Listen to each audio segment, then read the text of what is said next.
I snagged one of my favorite hard to get reservations at Disney. Probably gonna cancel it before our trip.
Well, looks like swim lessons are canceled.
This is our countdown to Disney. It's getting shorter. There's only like 50 something pieces of paper on there. We started with over 100, so yay! Before I put my camera forward facing, I was like, what a cute little view is this? So I thought I'd share. I tried to film this clip like 45 times today, and it is chaos at my house. A lot of things have gone wrong, so it's gonna be what it is, and I apologize in advance if I ramble because this is my final take. And if I don't get it this time, I'm just going to film later. I just won't film this video today. And probably some junk cut. It's Disney planning time, or I guess I should say Disney planning for us just ended, kind of. We're under 60 days before our trip, which means if you're staying at a Disney resort, 60 days before you go, reservations open. Before I tell you about the reservation that I was so happy and lucky to get that I think I'm going to cancel, let me tell you about how amazing my travel agent is. This is not sponsored at all. I have 40 subscribers and get like 3 views per video. Nobody is sponsoring me, but I'm working with Kayla from People Mover Travel. She's fantastic. About a month after I booked my reservation, she was like, hey, if you switched your room to this resort, which is the same like room type, it has everything that you're asking for, your trip would be $1,000 cheaper and you would get free dining because of a promotion that Disney launched after my trip. And we were like, yes, please. Thank you, Kayla. We appreciate you. So now my trip is $1,000 cheaper than it initially was, and we get 2 quick service meals per person per day. Food's included. What? That's crazy. And then she went on vacation when my 60-day window booked or came to book reservations, and I had two hard to get reservations that I really wanted to grab, and she knew that, so she had her coworker Daniel log in and make those reservations for me. And even without being his client, he stayed up till midnight and booked the barbershop experience for my daughter to get her first haircut, and then woke up at 6 a.m. the next morning to book the restaurant, which is going to be Cinderella's Royal Table for Lucy's birthday. And I'm so thankful for him grabbing those and so excited that he did that. So let me help Lucy with her game, and then I'll come back and tell you about the reservation that I canceled. I think I left off with travel agent booked Cinderella's Royal Table on Lucy's birthday and Lucy's first haircut. We're super excited. So then the morning our reservations opened up, I slept in a little bit at 10 a.m. My husband and I sat here on the couch and talked about our trip and what we wanted, and I grabbed Garden Grill on our arrival day, which is character dining in Epcot, and I think it's going to be our arrival day tradition. This will be the second time we've done it, so it's a little early to call it a tradition, but it's an easy way, like, as long as Lucy's little, a priority of the trip is going to be meeting Mickey Mouse. She loves him. So it's an easy way to knock that out first thing. First day of the trip, get it knocked out, you're good to go. It's an easy reservation to get. I didn't need to make it 60 days in advance. I could have made that day off if I wanted to. But I was dotting my I's and crossing my T's, so that's where we ended up. The other thing I grabbed a reservation for is Woody's Roundup in Hollywood Studios. That we ate there when it first opened. We both loved it. Lucy's recently watched all 4 Toy Stories that are streaming. We'll probably watch the 5th one before we get down there. And she's in a big Toy Story phase. She loves Woody and Buzz. So we think she'll love that, and my husband requested that one. So we have a dinner reservation there. Then we did a Capture Your Moment session, which, if you don't know, it's $100, and it's a 30-minute session where a photographer will just take your family around the parks and take pictures of you. We don't get pictures. We're not the family that goes and gets family pictures done. So whenever we're at Disney, it's an add-on that I like to do and get the family pictures. But also, like, I have ADHD. I'm not going to remember to call a photographer and come up with matching outfits and do the whole thing. But if I'm already planning Disney and I'm already planning cohesive outfits for the trip, no, might as well just make it part of the Disney planning. Activation cost, there you go. I didn't realize I was doing that, but anyway, that's what we do.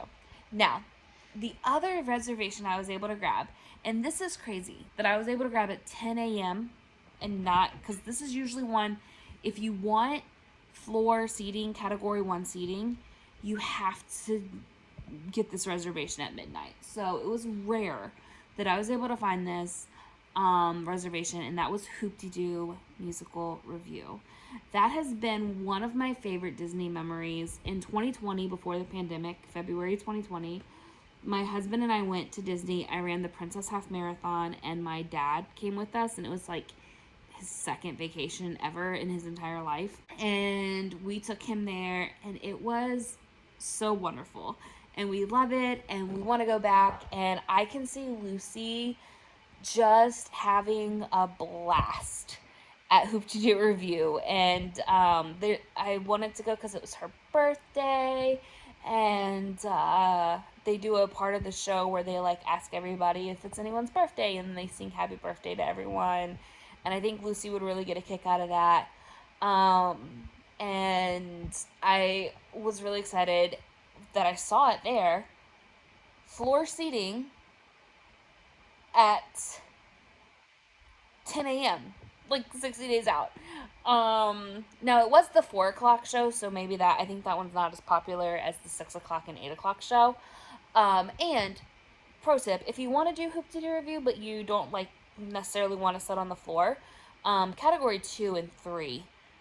Category 3 was available for most times, most days, and then category 2 was available for a handful of them. it's really just that floor seating, that category 1, where you're like potentially part of the show, kind of, that is hard to get. So I grabbed that reservation and we're super excited about it. But then I kind of slowly started to realize, like, one thing I've been focusing on a lot this month as I've been getting back to myself and like becoming the intentional mom that I want to be is just that. Like, everything I'm doing, I've been intentional about. And I realized I kind of grabbed this reservation just because, like, oh, that'll be fun and it's available. Not because it's necessarily right for Lucy at this time. So I absolutely still think Lucy would have a fantastic time.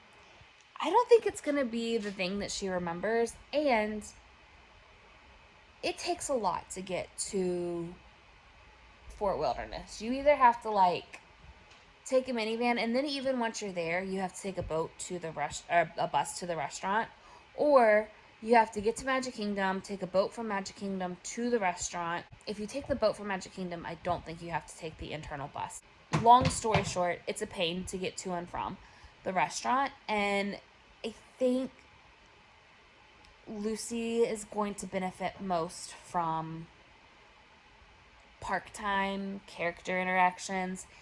We may pop over to Fort Wilderness for the Chippendale campfire. And I think that's going to be more her attention span anyway. So, we still have the reservation. I'm going to reevaluate where Lucy is before we go. Also, the other reason I want to keep it is I'm a little nervous that they're going to cancel it. I have no reason to think that. It's Disney's longest running stage show, other than my husband and I really wanted to do the luau at the Polynesian, and then all of a sudden one day they were like, this is the last month of it, and then we're gonna build some DVC resorts and no more luau. So we never got to experience that. And then my heart is extra hurt right now because they are closing Carousel of Progress, which I'm so glad they're updating Carousel of Progress. It needs a major refresh. It's needed it for a while. It's never made sense to me that whole story is about progress, but yet that ride has remained relatively untouched over the years. So I'm glad they're doing refresh, and I'm really excited about it. It just hurt my heart a little bit that they were like, and next month it's closing. So it's like, if you wanted to get down and ride it one more time, you had to do it in a month. And it was like July 4th, and it just wasn't going to happen. That said, I think we all of us in the Disney community knew that was going to happen eventually one day. So, like, the last time we went to Disney, like, we always rode it once or twice during our trip, and, like, always made sure, like, okay, this is potentially the last time we're going to ride it, so stay awake and really savor the moment and really enjoy it. So, yeah. Those are the reasons I think Coupe de Doo may close. They're not based in fact or reality at all, so don't, like, panic and think that they're closing it. But I have the reservation, and if they announce it's closing, it'll be really hard to get that reservation. So I'm gonna keep it until like a week before, maybe 2 weeks before our trip, and then I'll make a final decision then. That way I'm canceling it in enough time for another family to, like, oh my gosh, we're 2 weeks out and I snagged this reservation, yay! That's the plan, Stan. And that is how our Disney vacation planning is going. So, thank you so much for watching and sticking around. This was a hard one to film. Hopefully, I was able to edit it in such a way that it's not a hard one to watch. I will see you next week. Bye!